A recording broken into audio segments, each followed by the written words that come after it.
you very much. Thanks a lot. I wish I could spend more than a few minutes with you, but the polls don't close in the East for another hour, and there are plenty of election results still left to falsify. You know, with so many people participating in the political and social debate through call-in shows, it's a good idea to be reminded every once in a while. It's a good idea to be reminded of the awesome impact.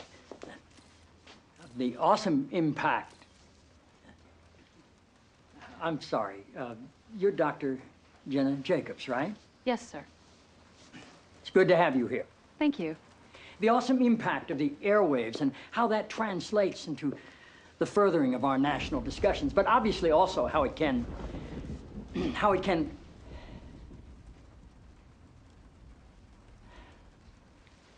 Forgive me, Dr. Jacobs. Are you an MD? A PhD. A PhD? Yes, sir. In psychology? No, sir. Theology? No. Social work?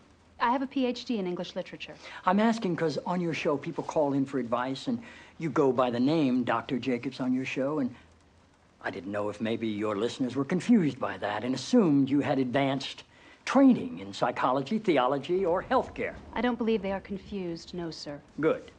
I like your show. I like how you call homosexuality an abomination. I don't say homosexuality is an abomination, Mr. President. The Bible does. Yes, it does.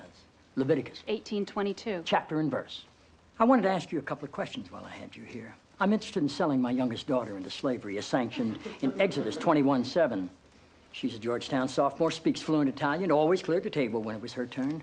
What would a good price for her be? While thinking about that, can I ask another? My chief of staff, Leo McGarry, insists on working on the Sabbath. Exodus 35:2 clearly says he should be put to death. Am I morally obligated to kill him myself, or is it okay to call the police?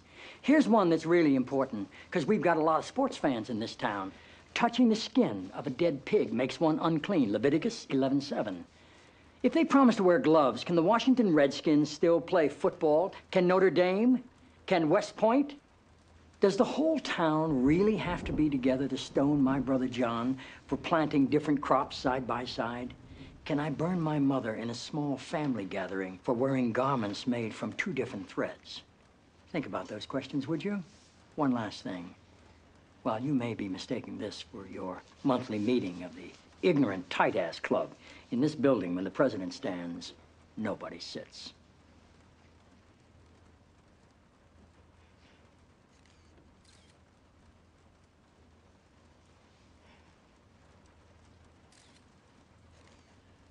Toby. Yes, Mr. President. That's how I beat him.